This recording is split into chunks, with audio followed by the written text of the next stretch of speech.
Meus irmãos, eu quero compartilhar com vocês hoje o Salmo 78. E hoje eu não vou projetar nenhum slide. O slide, às vezes, me faz eu me embananar um pouquinho aqui e também faz a gente perder um pouco o hábito de abrir a Bíblia, né? Então eu vou pedir para vocês abrirem a Bíblia no Salmo 78. Eu vou ler na ARA, na revista e atualizada. Então, se você tiver com um dispositivo eletrônico, né, você pode achar aí na revista atualizada, no Salmo 78. Mas enquanto você procura, antes de ler o Salmo, eu quero fazer uma introdução para a mensagem. O título da mensagem é o seguinte: Passar a história adiante. Tudo a ver com o nosso aniversário, né? Eu nem sou tão criativo assim. Mas quando nós estamos falando sobre história, todos nós estamos envolvidos com história. História faz parte da nossa vida e, na verdade, a história traz sentido para a nossa vida. Concorda? Por exemplo, você tem a história da sua família, não tem? A história dos seus pais, como eles se conheceram, a época em que você nasceu, a história que você ouviu. Você não vivenciou ela, mas ela faz parte da sua vida. Por exemplo, a Alice Barreto está aqui com a gente, ela é estudante aqui, ela é da nossa igreja, mas quando ela nasceu, ela não conhecia a IPV. Mas ela ouviu tanto a história da IPV que quando ela chegou em Viçosa e começou a participar da IPV, ela se sentia como sempre tivesse pertencido aqui à IPV, de tanto que ela ouvia essa história dos seus pais e da sua irmã. Fazia parte da vida dela. A história de como você veio parar em Viçosa. Muitos de nós que pertencemos à IPV hoje, ou ex-IPVenses que nos acompanham, temos uma história de como que nós viemos parar aqui. Na verdade, a maioria dos IPVenses vieram de outra cidade. Não nasceram aqui em Viçosa, mas vieram parar aqui por algum motivo, por causa da universidade, para estudar, para trabalhar, para dar aula, ou algum outro trabalho, serviço aqui na cidade, né? Mas sempre muito ligado com a história da universidade também. Então, qual que é essa história, né? Como que a gente veio parar aqui? A sensação é que Deus nos trouxe para cá, para esse lugar, para participar dessa história, dessa comunidade, dessa cidade. Temos também a história do casamento, né? Aqueles já mais velhos, né? Como que nós conhecemos, né, a pessoa que estamos convivendo hoje. Uma história bonita, uma história que a gente conta para os nossos filhos e que nós lembramos com frequência, que cultiva esse amor que nós temos um pelo outro. A história dos nossos filhos, cada um tem uma história tão especial, tão bonita, né? Tão única. E a gente gosta de lembrar e a gente quer que eles aprendam essa história. A história da profissão. Como que eu como que eu entrei nessa profissão? Como que eu aprendi essa profissão? Por que eu fui estudar isso? Né? A história da minha carreira, como que ela começa? Nós temos essa história, ela é importante. Ela faz parte de quem nós somos. Eu lembro de alguns anos atrás, um presbítero nosso estava compartilhando do momento difícil que ele está vivendo da vida dele. Ele já tem idade para se aposentar, só que ele fica cogitando assim, mas se eu aposentar, o que eu vou fazer da vida, né? Quem sou eu sem ser o profissional fulano de tal, né? E bagunça, mexe com a nossa identidade, né? É uma história longa, é uma parte importante da nossa vida. Quem sou eu quando aposentado, né? Então, olha como que essas histórias, elas trazem sentido e marcam a nossa identidade, formam a nossa identidade. A história do nosso país, a história da nossa cultura, como ela é importante. Ela é tão importante que nós estamos no meio de guerras de narrativas, né? Para ver quem domina essa história, quem conta essa história, porque essa história é importante e essa história define um povo. A história do seu time de futebol. Imagino que todos vocês conhecem a história de como o Palmeiras foi campeão, o primeiro campeão mundial em 1951. Uma história bonita e ninguém deve ter dúvida disso, né? A história do seu amigo, dos seus amigos. Essas histórias são importantes para nós e tantas outras histórias na nossa vida. E a nossa vida vai acumulando essas histórias. Isso vai moldando a nossa identidade e nos insere no tempo. E diz muito sobre a nossa esperança. Essas histórias dizem muito sobre o que nós acreditamos e o que nós esperamos. E talvez esse seja um dos motivos que uma das doenças que nós mais tememos na vida é a demência ou alguma doença relacionada com o esquecimento. Né? É terrível. Todos nós ansiamos por não passar por isso, convivemos com pessoas próximas ou amigos que experimentam esse drama na família, né? E como é triste isso, esquecer a nossa história, esquecer quem nós somos. E isso é terrível. Eu lembro das filhas do Rev comentando que uma das orações que o Rev fazia com muita frequência na velhice é que Deus o livrasse da demência, Deus o livrasse de uma doença, que ele esquecesse quem ele é, quem são as pessoas que ele convive, a história, né? E essa deve ser a oração de muitos de nós, né? E das pessoas mais velhas. A nossa história é importante. E eu quero mostrar para vocês o que o Salmo 78 nos fala sobre isso. Não dá para ler todo o Salmo 78 agora aqui, ele é grande. Eu selecionei uma parte do Salmo, o começo e o final. Mas eu peço que vocês leiam com cuidado o Salmo 78. Esse Salmo vai nos guiar ao longo do aniversário da igreja, tá? Os versículos 3 e 4, eles vão ser os versículos tema do nosso aniversário, da comemoração, da celebração do aniversário da IPV. Mas todo esse salmo é importante. E eu gostaria que vocês lessem durante a semana, durante esse mês, e lembrassem desse salmo. Então nós vamos ler agora versículos 1 a 8, e depois nós vamos pular para o finalzinho do salmo. Nós vamos ler do 62 ao 72. Diz assim a palavra de Deus: Escutai, povo meu, a minha lei. Prestai ouvidos às palavras da minha boca. Abrirei os lábios em parábolas e publicarei enigmas dos tempos antigos. O que ouvimos e aprendemos, o que nos contaram nossos pais, não encobriremos a seus filhos. Contaremos à vindoura geração os louvores do Senhor e o seu poder e as maravilhas que fez. Ele estabeleceu um testemunho em Jacó, instituiu uma lei em Israel e ordenou a nossos pais que os transmitissem a seus filhos, a fim de que a nova geração os conhecesse. Filhos que ainda hão de nascer, se levantassem e por sua vez os referissem aos seus descendentes, para que pusessem em Deus a sua confiança e não se esquecessem dos feitos de Deus, mas lhes observassem os mandamentos, e que não fossem, como seus pais, geração obstinada e rebelde. Versículo 62. Entregou o seu povo à espada e se encolerizou contra a sua própria herança. O fogo devorou os jovens deles, e as suas donzelas não tiveram canto nupcial. Os seus sacerdotes caíram à espada, e as suas viúvas não fizeram lamentações. Então, o Senhor despertou, como de um sono, como um valente que grita excitado pelo vinho, fez recuar a golpes os seus adversários e lhes culminou perpétuo desprezo. Além disso, rejeitou a tenda de José e não elegeu a tribo de Efraim. Escolheu antes a tribo de Judá, o monte Sião, que ele amava. E construiu o seu santuário, durável como os céus e firme como a terra que fundou para sempre. Também escolheu Davi, seu servo, e o tomou dos redis das ovelhas. Tirou-o do cuidado das ovelhas e suas crias, para ser o pastor de Jacó, seu povo, e de Israel, sua herança. E ele os apacentou consoante a integridade do seu coração, e os dirigiu com mãos precavidas. Esse é o Salmo 78, uma parte dele, o início e o final do Salmo. Como eu disse para vocês, se vocês puderem perceber, o Salmo tem 72 versículos, ele é bem grande. E eu quero contar um pouquinho para vocês a estrutura desse salmo. É uma poesia escrita de uma forma muito bonita e muito inteligente. O salmista é Asaf, ele se apresenta, ele está escrevendo no tempo do rei Davi, foi o rei Davi que instituiu esses músicos, esses salmistas, para comporem músicas, cânticos, hinos, louvores a Deus, e que esses cânticos e esses louvores lembrassem da história, quem eles são.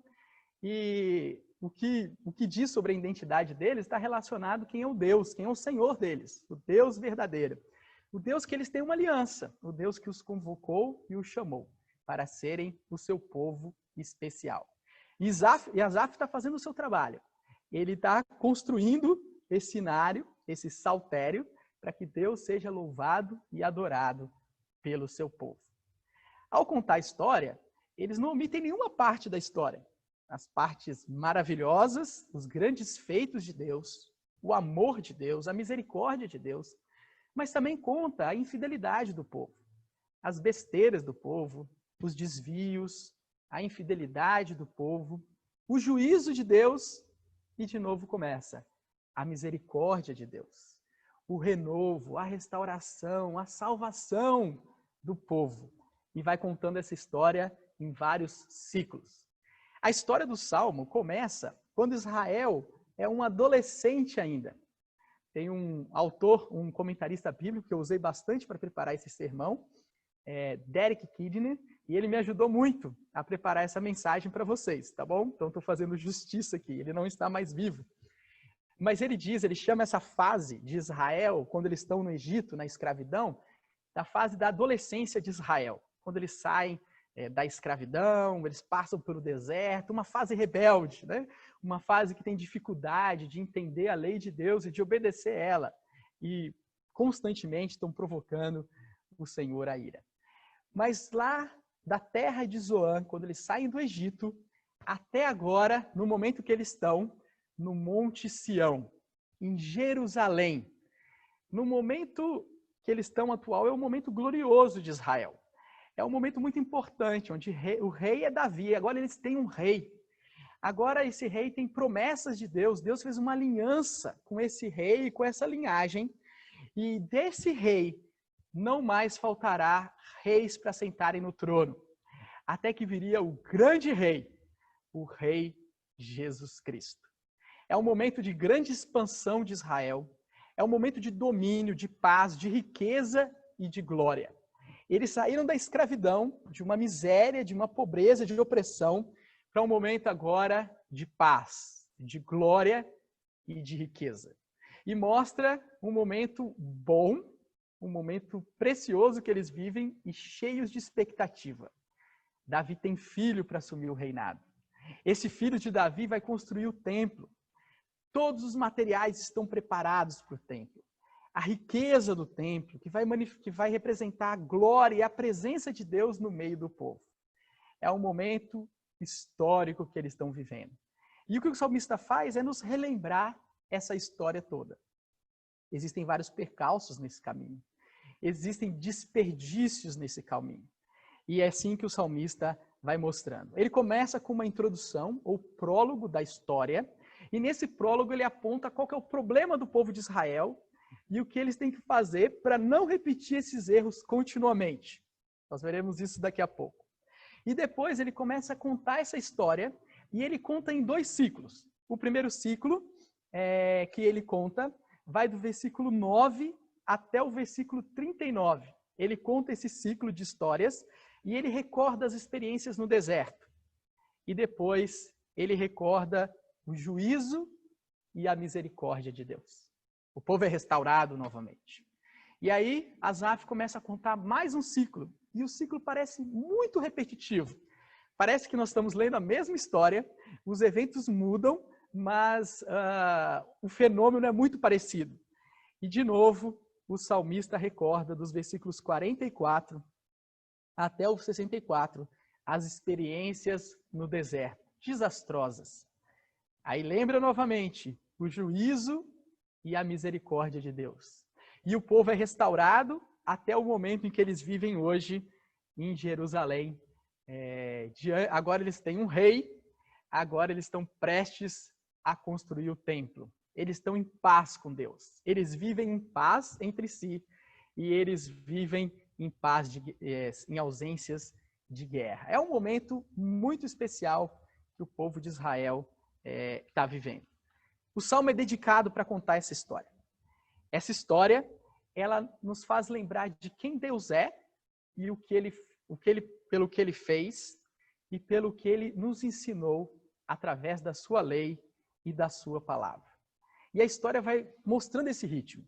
Nós vamos vendo os milagres, os feitos poderosos de Deus, e nós vamos sendo chamados a louvar, a adorar a Deus. Nós vamos lembrando como Ele é poderoso, como Ele é majestoso, como Ele nos ama, como ele ama o seu povo, como ele cuida do seu povo, como ele é fiel com essa aliança que ele fez. Essa aliança é inquebrável. Mas se por um lado nós vemos esse Deus amoroso, esse Deus fiel à sua aliança, esse Deus poderoso, esse Deus que cuida, que protege esse povo, do outro lado, nós vemos a história de um povo infiel, de um povo que frequentemente não honra e não cumpre os seus compromissos na aliança que foi feita com o Senhor. Eles não cumprem a sua parte. Se por um lado Deus cumpre, por outro lado, esse povo não cumpre.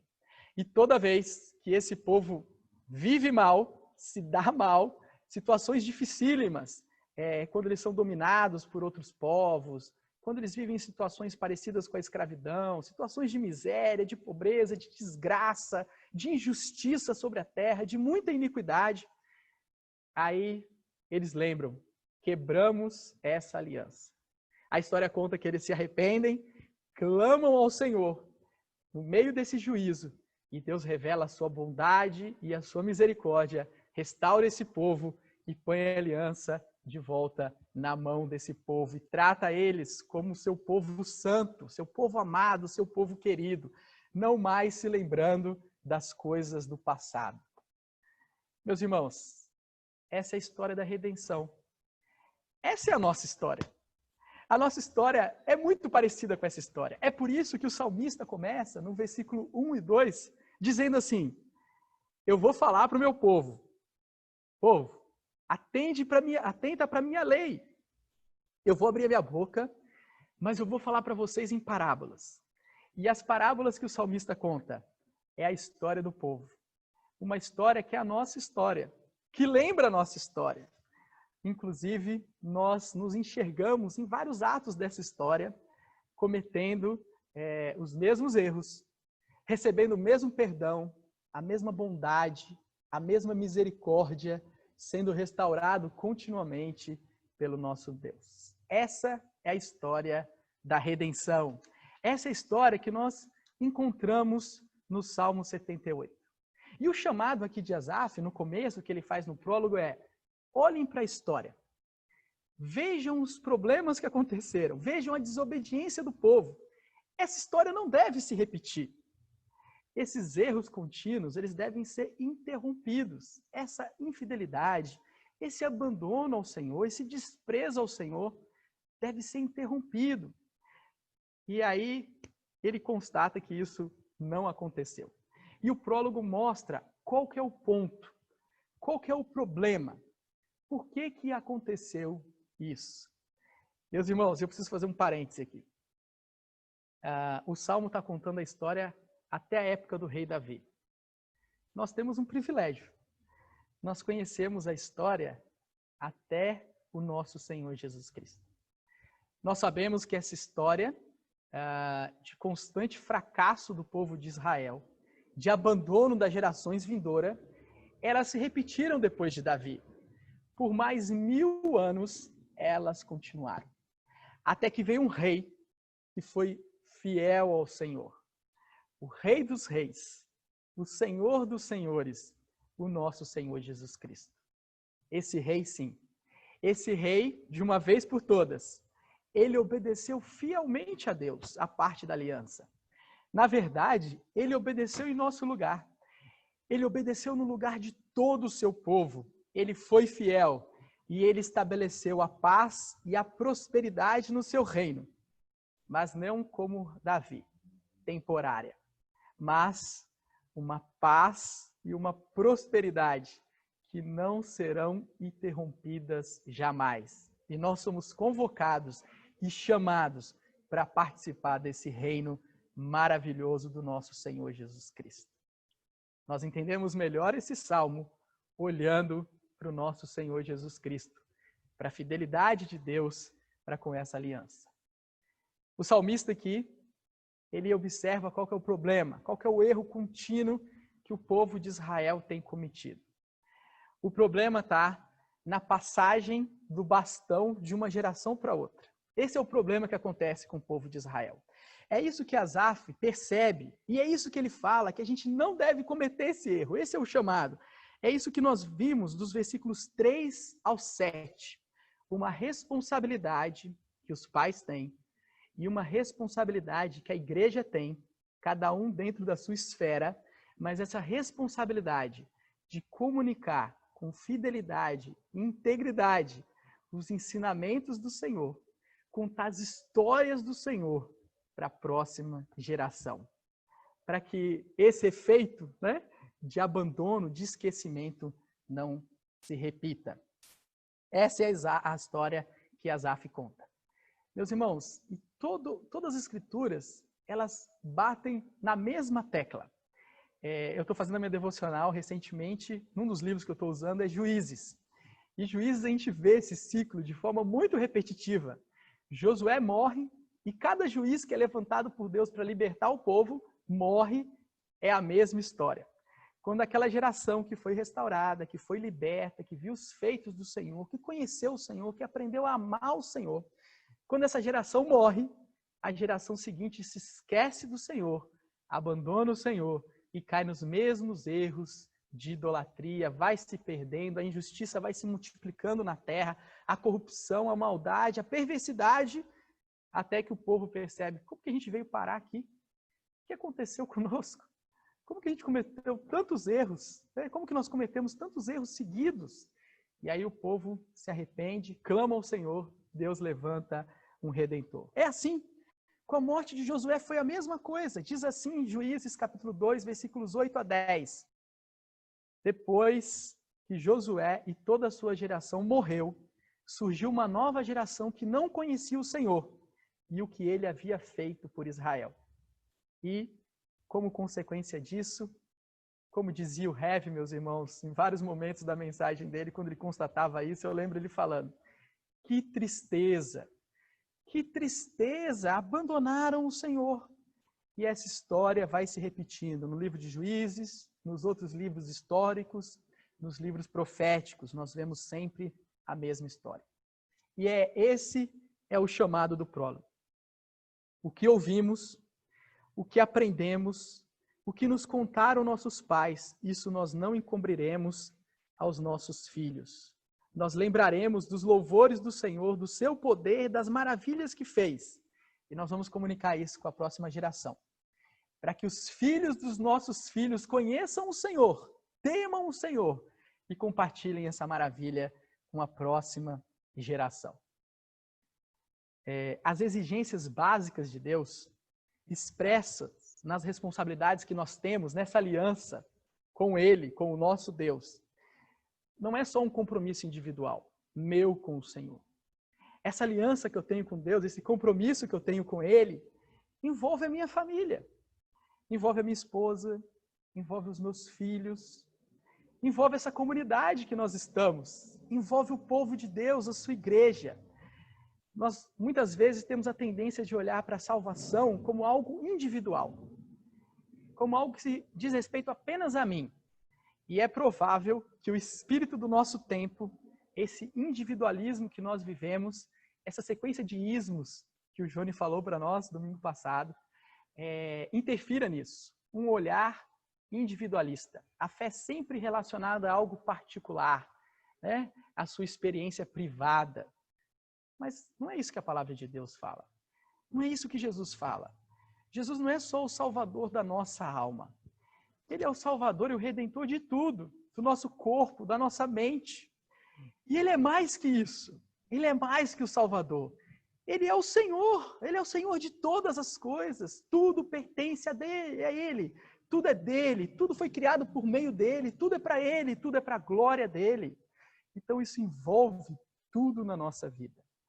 E nós precisamos ter muita responsabilidade, muita preocupação em cuidar e educar a próxima geração, a geração mais nova.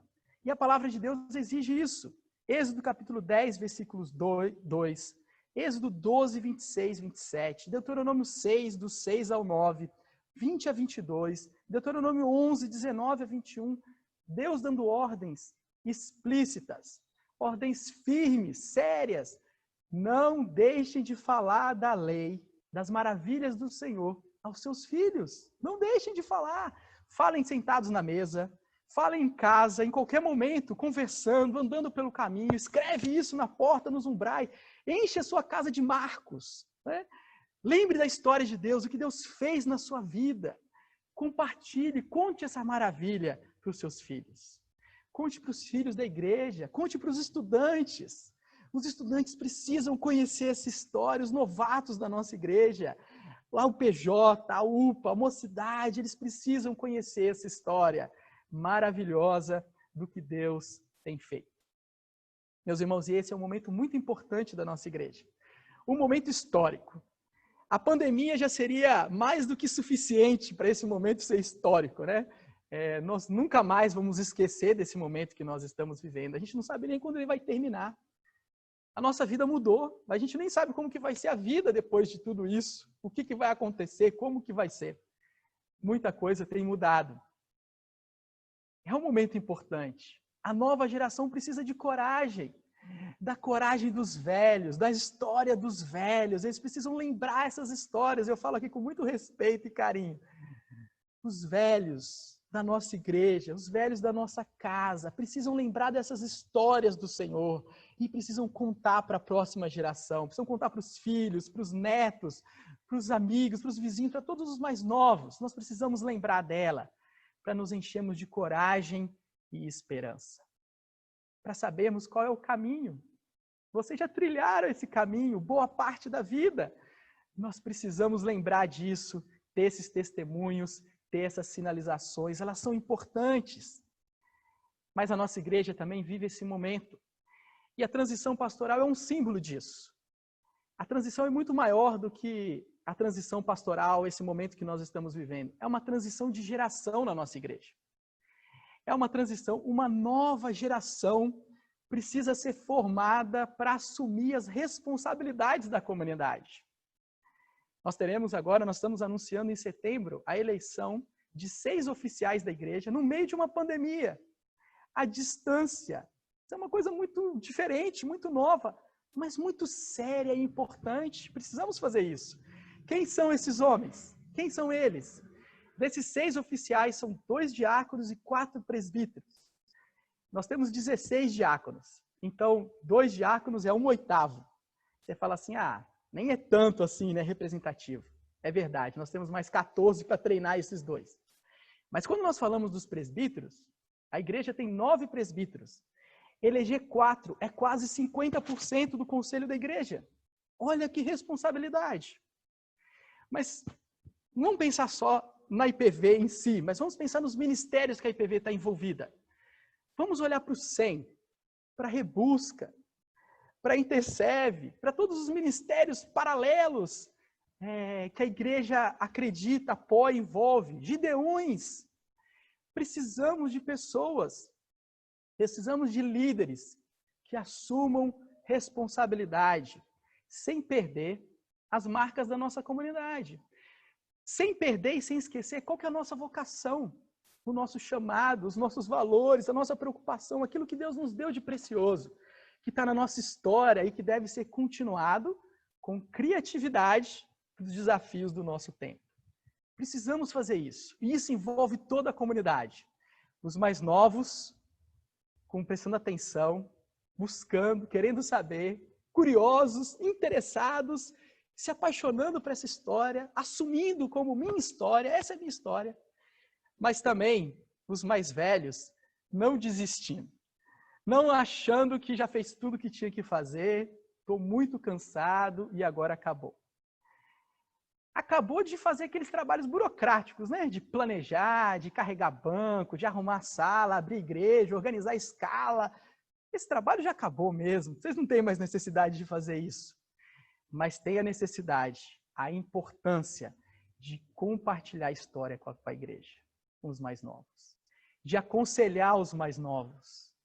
Os mais velhos não podem achar que esse trabalho acabou. Esse trabalho não acaba nessa vida, não acaba, ele continua. E esse trabalho é importante. Eu quero dar um pequeno testemunho. Ontem eu passei 3h30 na casa do Osmar e da Terezinha. Nós revisitamos ali arquivos da igreja, histórias da igreja. Eu percorri com eles os anos de 57 a 74 da igreja. E nós paramos porque eu tinha que sair de lá para vir aqui para a atividade da UMP, dos jovens da igreja, ontem à noite. Mas, meus irmãos, era tão bonito ver o brilho nos olhos deles, do tio Osmar e da tia Terezinha. Deus preservando a memória deles, as histórias, ele lembrando dos nomes das pessoas e contando, lembrando, olha o que Deus fez aqui, a porta que ele abriu, as histórias que eles participaram. E nunca naquele sentido de, olha olha o que eu fiz, olha como eu sou bom, se enchendo de orgulho, se inflando, mas assim, olha como Deus foi bondoso conosco, olha como Deus nos encheu de coragem nesse momento, olha o que Deus fez conosco. Agora, sabe o que me impressionava naquela história? Essa história, ela foi escrita por jovens, por meninos e meninas, jovens de 25, 26 anos, que assumiram responsabilidades incríveis naquela época, naquela geração. O Hever era um pastor jovem, se eu não me engano ele tinha 30, 31 anos. Jovenzinhos escrevendo uma história tão bonita, cheia de coragens, cheios da graça e do poder de Deus. Isso foi incrível e isso nos inspira. Hoje nós não somos mais uma igreja como aquela. Naquela igreja só tinha jovens, quase que não tinha gente mais velha, adultos. É raro você ver isso nas fotos. Eu vi o primeiro grupo de presbíteros da igreja. É impressionante a idade. Deve ter um presbítero com 30 anos, o resto é tudo mais novinho. E eles estão lá assumindo a responsabilidade, agindo, trabalhando, e Deus abençoando eles. Isso é incrível. E nós vivemos um momento em que nós temos um privilégio. Nós temos uma geração que experimentou isso, que ainda pode contar essa história para nós. Nós temos uma geração madura na igreja. Nossa igreja está completando 55 anos. A história é maior, é uma história de mais de 60 anos, 63 anos. E nós podemos hoje, com mais recursos, com mais ferramenta, com mais história, com mais experiência, poder continuar escrevendo essa história e contando esses feitos de Deus para a geração do nosso tempo, respondendo os desafios de Viçosa, os desafios que nós temos no nosso tempo. E são grandes. E eu quero reforçar aqui as aplicações. Não posso terminar sem um formato presbiteriano, não é não? Então eu quero finalizar, só reforçando, não vou falar de novo, mas só reforçar 3 aplicações para nós aqui. Primeira aplicação. A história da redenção é a nossa história. Quando nós lemos a Bíblia, nós estamos lendo a nossa história, a nossa genealogia, os nossos ascendentes. Quando está falando de Abraão, está falando do nosso pai, o pai da fé. É a história do povo de Deus. Essa história é nossa, meus irmãos, é a nossa herança. Nós assumimos ela. Quando nós estamos falando da história da IPV, é a mesma coisa. Cada membro da IPV tem que assumir essa história como a sua história. Nós pertencemos a ela, nós somos filhos dela, nós somos abençoados por essa história. E aí nós fazemos parte dela e nós vamos continuar essa história. Com coragem e com temor, confiantes no Senhor. A segunda coisa que eu reforcei aqui com vocês e quero que vocês gravem é que ao lermos essa história, ao lermos o Salmo, nós somos chamados a assumir a nossa responsabilidade.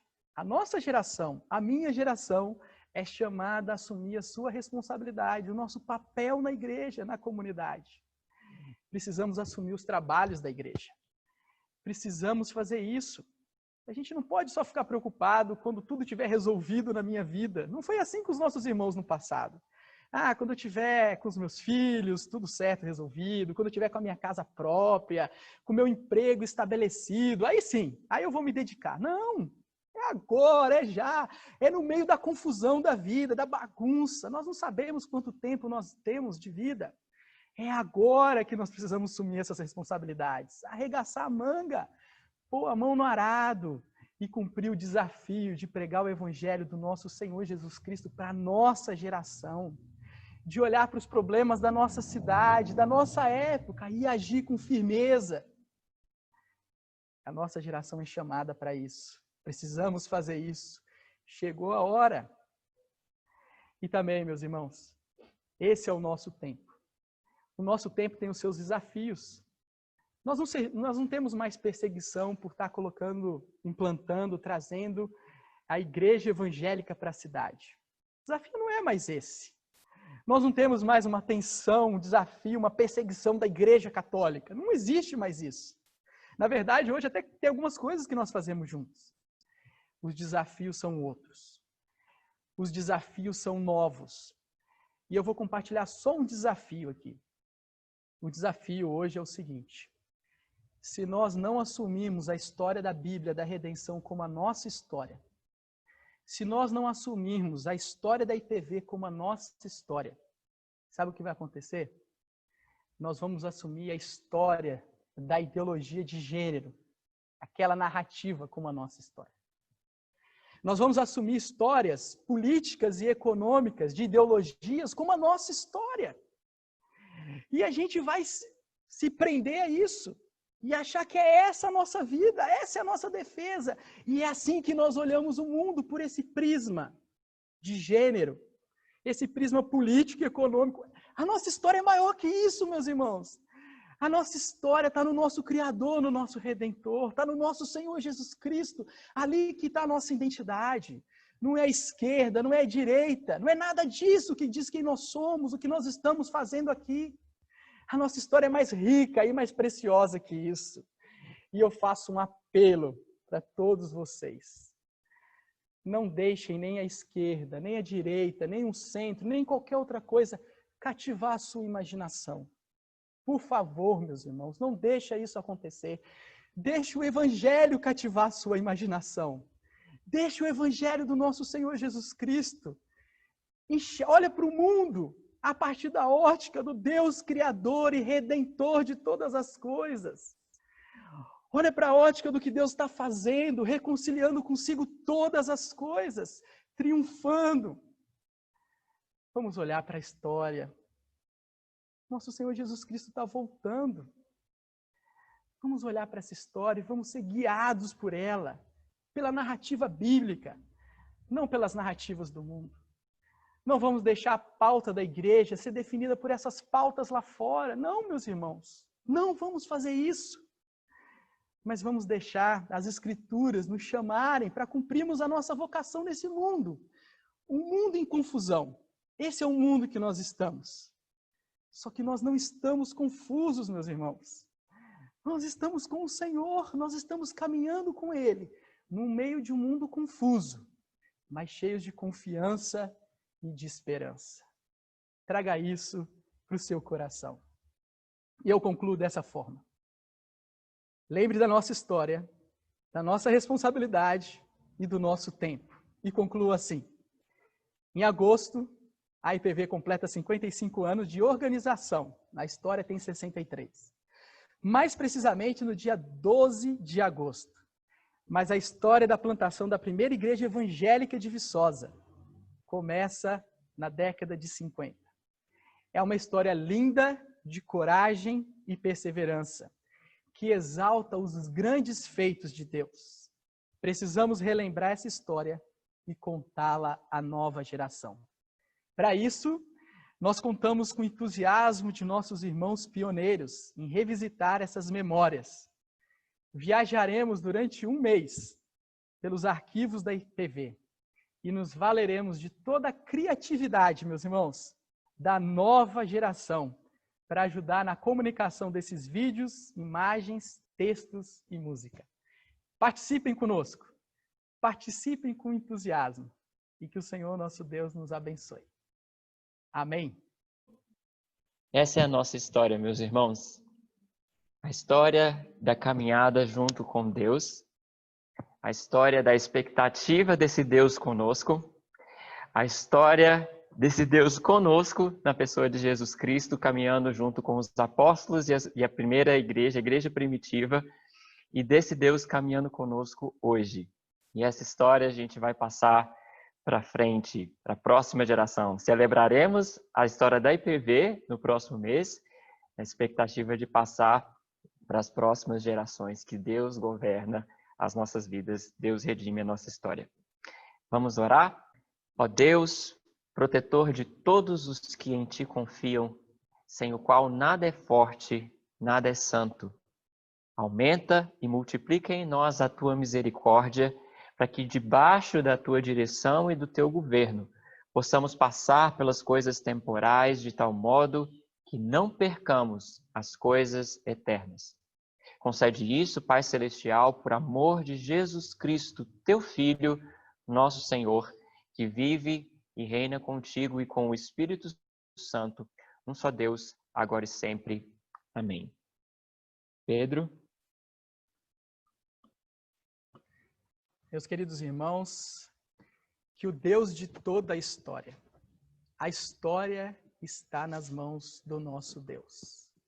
O Deus de toda a história que enviou o seu Filho, o Senhor da história, o Redentor da história e de toda a humanidade, o teu Redentor, te abençoe com paz, por meio do teu Santo Espírito, que dirige a história, que dirige os corações e as mentes, que o nosso Deus, por meio do Filho, no poder do Espírito, dirige a sua semana, a sua mente e o seu coração, para que toda a sua vida louve, adore o Senhor e abençoe aqueles que estão ao seu redor. No nome de Jesus. Amém.